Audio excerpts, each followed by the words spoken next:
Ah, look who's still standing, still breathing, still here with that same quiet fire behind your eyes that nobody gave you credit for, that nobody saw coming, and that absolutely nobody could extinguish, no matter how long they tried. You made it to this moment not limping, not dragging your name through apologies, not carrying the wreckage of what they did to you like some monument to your own suffering. You made it whole, or close enough to whole, that the difference doesn't matter anymore, because broken things that heal stronger have a name, and that name is you. Now sit with that for exactly 1 second, because what I'm about to tell you tonight is going to rearrange something inside your chest that has been waiting a very long time to be rearranged. And I need you present for every single word. Before we begin tonight, something is waiting for you. A book was just dropped, Joker's Crown, How the Man They Laughed At Became the One They Fear. This is not a self-help book. This is not motivation wrapped in pretty words. This is the manual they never wanted you to read.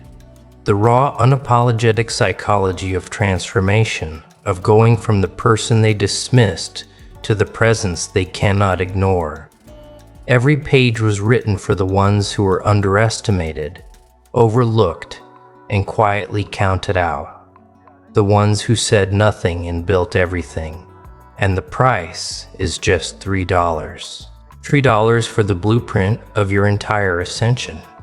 The link is in the description. Get it before you finish this video, because by the end of tonight, you'll already know exactly why you need it. Because here's what's happening out there right now in the lives of the people who whispered about you, who warned others about you, who ran quiet campaigns against your name with smiling faces and concerned voices and perfectly rehearsed stories. Here is what is happening to them.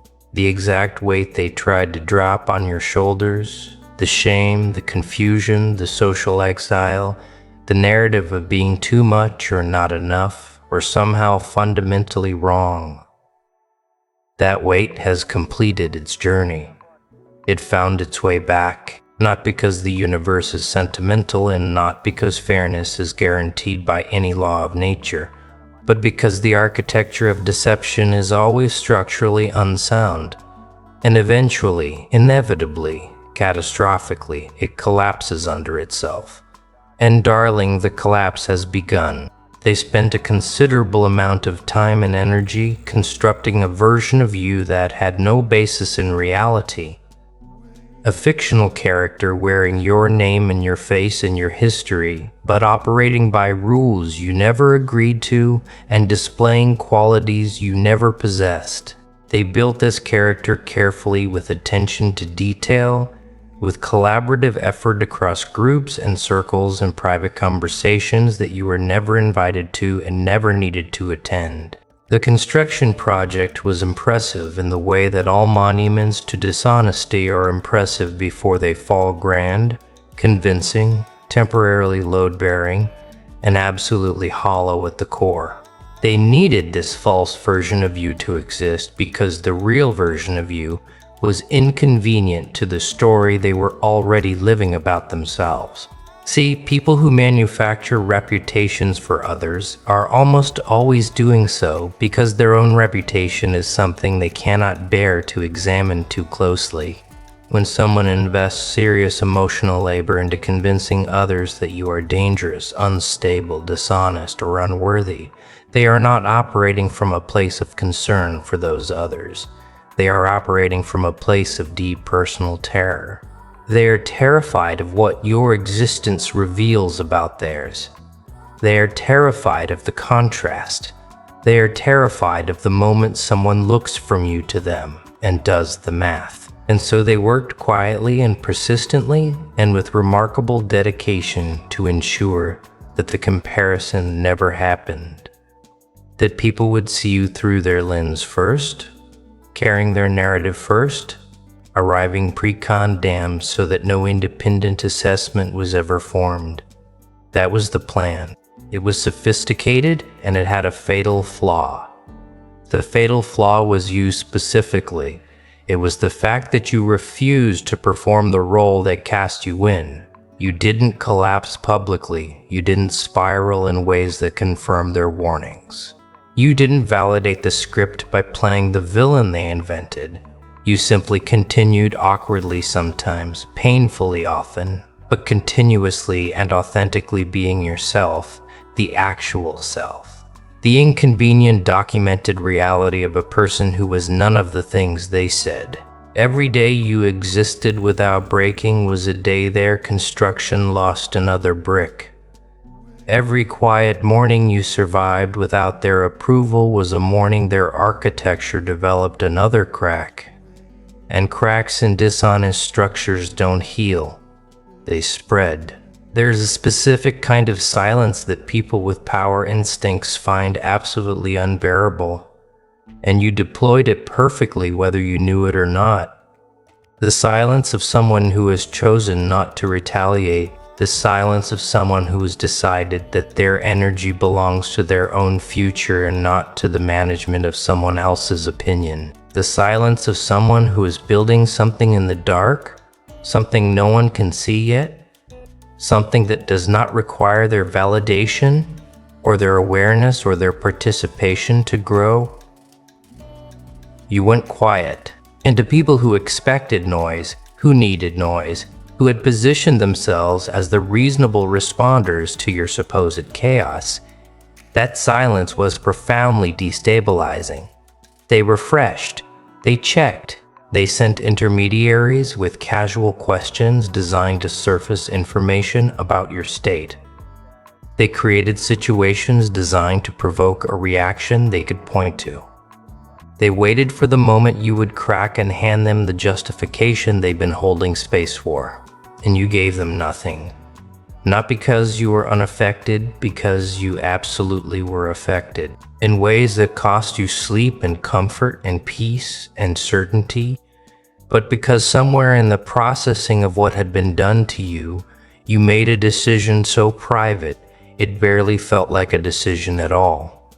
You decided that the only thing worse than what they had done was letting them see it work. And that decision, that single quiet interior commitment, is the reason we're having this conversation tonight. Because that decision changed the entire architecture of the outcome. They read your silence as weakness at first. They told each other you had nothing to say because you knew you were caught. You knew you were guilty. You knew the story they were telling was true. They celebrated your quiet like a concession. They moved confidently into spaces you had vacated, read your borders, consolidated influence, and began operating as though the matter was settled and you were simply the aftermath of their good judgment, and that premature confidence was the second fatal flaw, because what they were actually watching was not your surrender. What they were watching was you getting very, very clear. Getting clear does not look impressive from the outside. It looks like someone sitting quietly while their reputation takes damage. It looks like someone not showing up to arguments they were mentioned in.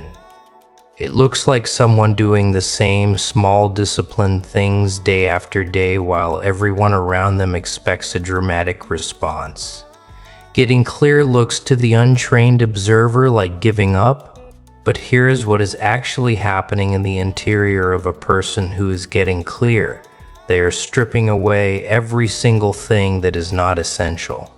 Every performance, every social obligation undertaken from fear rather than genuine connection. Every hour spent managing the perception of people who are never going to be won over regardless. Every drop of energy that was going toward the outside world starts redirecting inward. And when that happens, when that full volume of effort stops bleeding out and starts concentrating, the results are not gradual. They are sudden, they are visible, and they are impossible to misattribute. You became sharper, not angrier sharper. The distinction matters enormously.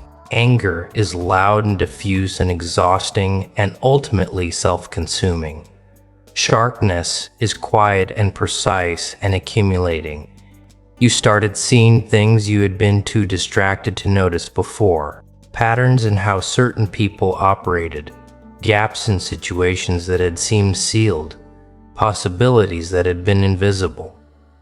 While you were busy defending yourself, you started having thoughts that ended with clarity instead of spiraling into anxiety. You started doing things differently, not because you read something or because someone advised you, but because the noise had dropped low enough that your actual instincts could finally be heard. And your instincts, as it turns out, are exceptionally good. They always were. They just couldn't compete with the volume of everything external for a long time. Meanwhile, the people who had declared victory over your situation were beginning to discover something uncomfortable. The narrative they'd constructed required ongoing maintenance. Stories that are not true need constant reinforcement, need recurring retelling, need the collaboration of people who are willing to keep believing or at least performing belief. And people, even allies, built on shared grievance, eventually tire of maintenance. The conversations that used to be animated and urgent started feeling repetitive. The warnings they issued about you were being issued now to audiences who were hearing them for the third and fourth time. And the emotional response was diminishing. The structural thing about a false story is that it has no new information to generate. It tells itself the same way every time, and eventually, people stop listening to things that don't give them anything new.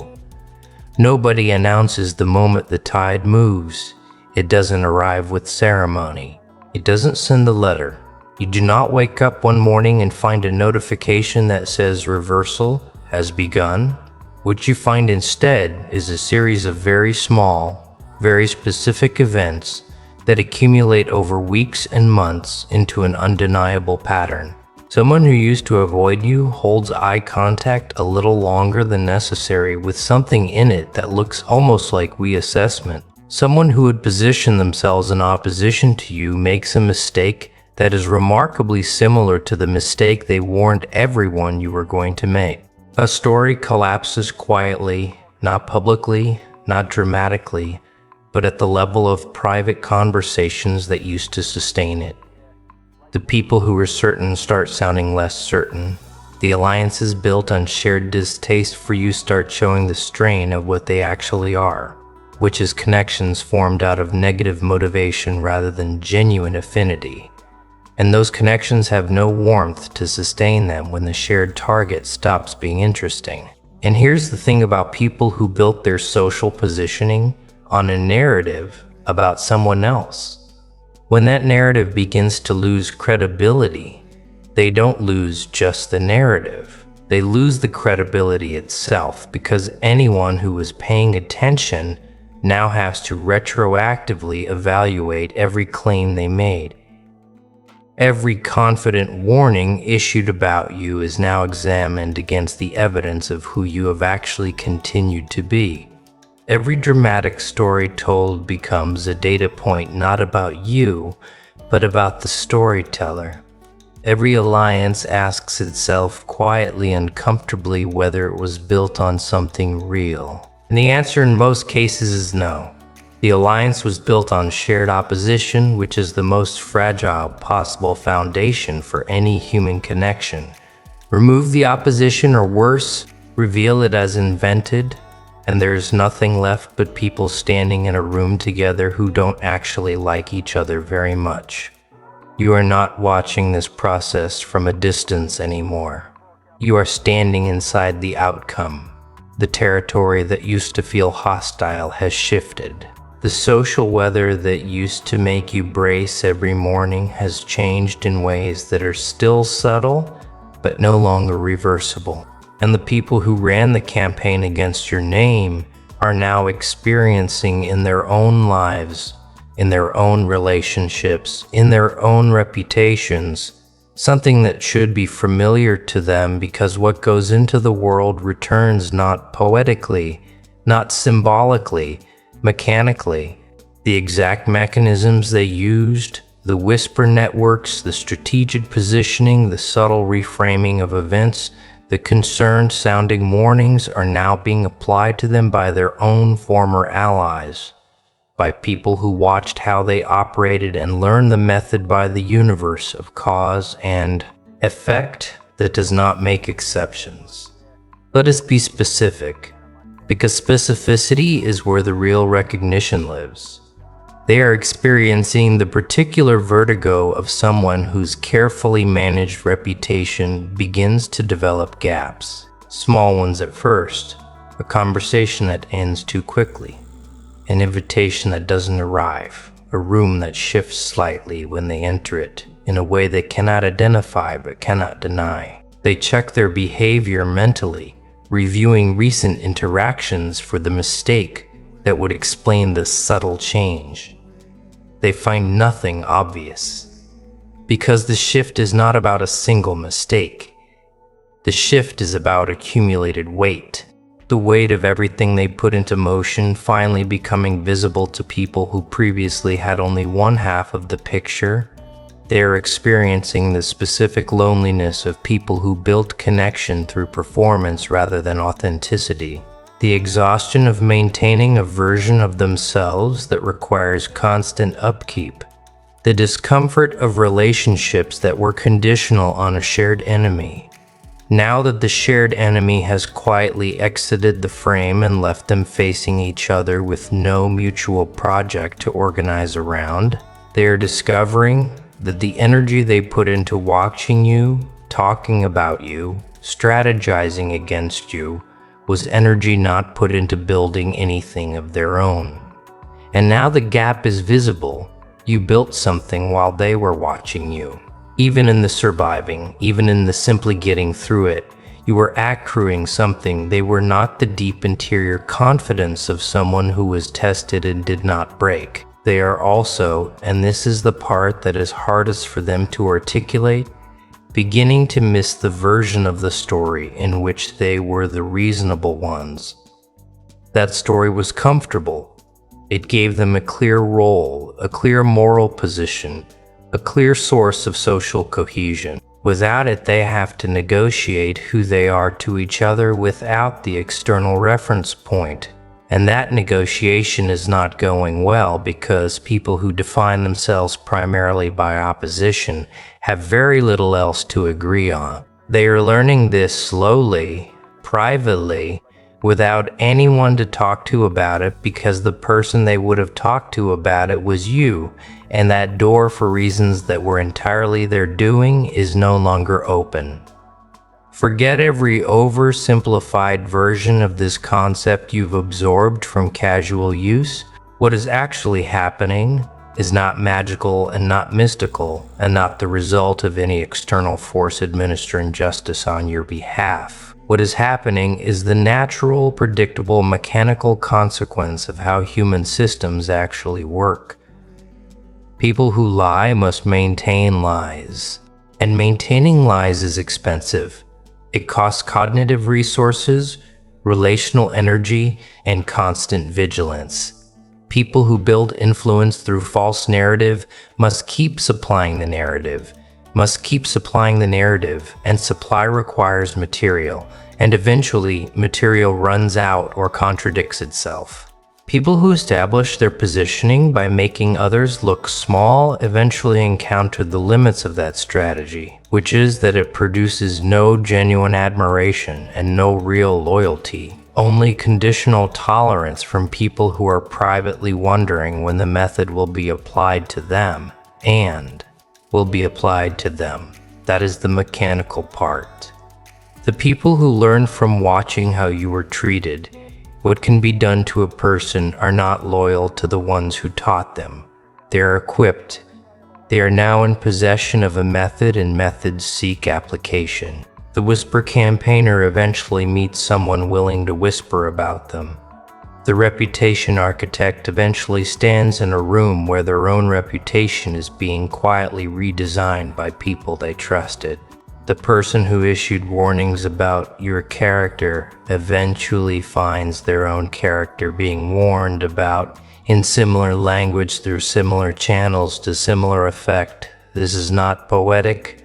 This is operational. This is just how the mechanics of social manipulation work when they run their natural course. What you did, whether strategically or simply from exhaustion, was remove yourself from the cycle early enough to not be consumed by it. You stopped trying to counter the narrative with a competing narrative. You stopped trying to win the social contest by the rules of the social contest, which were rigged from the start. You stepped sideways. And stepping sideways from a rigged game is not losing. It is the only rational move that exists. And while you were sideways, the game continued without you. And the people who remained inside it continued playing. And the consequences of the game continued playing. And the consequences of the game continued accumulating. And those consequences are now due. Here's what nobody can argue with. Not them, not their allies, not the people who believe the version of you that was manufactured without your consent. Nobody can argue with time plus consistency. Nobody can successfully maintain that you are the thing they said you were when the documented reality of who you have continued to be makes no sense in combination with that claim. Every day that passes without you performing the collapse they predicted is another day. The prediction loses credibility. Every quiet act of integrity that accumulates in your actual record is another data point that does not fit their narrative. Every relationship you have built on genuine terms, everything you have created from honest effort, every difficulty you have navigated without resorting to the methods they used on you, all of it constitutes an argument made in the most powerful possible register, which is reality. And reality eventually reaches everyone. It reaches the people who are on the fence. It reaches the people who heard the story second or third hand and filed it under probably true enough. It reaches the people who participated without fully examining what they were participating in. It doesn't always arrive with an apology. It doesn't always produce a dramatic public rehearsal. Sometimes it arrives as a quiet shift in how someone speaks about you when they think you're not listening. Sometimes it arrives as the absence of something, the absence of a rumor that used to be circulating, the absence of a warning that used to precede your name in certain rooms, the absence of the particular energy that a contested reputation produces. You notice the absence. You don't always get the explanation, but the absence itself is the evidence, and the evidence is enough. They cannot argue with what you have become in the time they spent watching you not become what they predicted. That is the final answer to everything they built. Not a statement, not a confrontation, not a revelation of what they did and why, just the ongoing, undeniable, documented fact of who you actually are accumulated across enough time that it overwhelms any competing story. They tried to write the narrative. You live the evidence, and evidence always outlasts narrative, always without exception. No matter how sophisticated the narrative was, no matter how many people believed it, no matter how long it ran, you are allowed to feel the satisfaction of this. Let me say that clearly, because there is sometimes a well-intentioned pressure on people who have survived this kind of thing to perform a gracious indifference, to say it doesn't matter, to say they hold no feelings about what was done to them, to pretend that watching the consequences land is something they observe from a position of pure neutrality. That performance is not required. What was done to you was real. The damage was real. The nights of questioning everything about yourself were real. The relationships that were damaged or destroyed by a story you didn't write were real. The doors that were closed before you could reach them because someone got there first with a warning were real. You were allowed to acknowledge that those things happened and that watching the reversal is something that produces a feeling and that the feeling is justified. What you are not allowed to do is let the feeling become a project. That is the only restriction. You are not allowed to invest your present energy in the management of their consequences, the documentation of their suffering, or the amplification of their fall. Not because they deserve protection from observation, they don't particularly, but because your energy spent on their falling is energy not spent on your rising. And your rising at this point is the only thing that matters. The reversal is happening without your participation. The mechanics are already in motion. The only thing your active involvement could accomplish is making it seem like you still need them to fall in order to feel that you have won.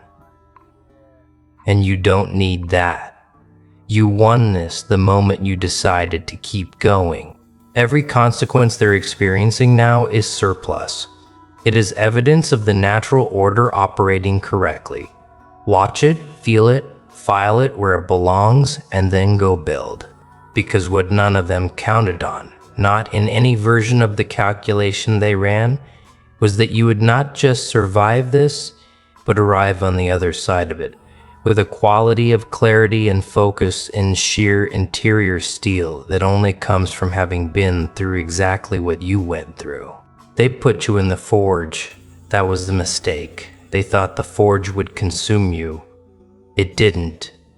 You are sitting here right now listening to this, which means you came through. And what comes through a forge is not what went in.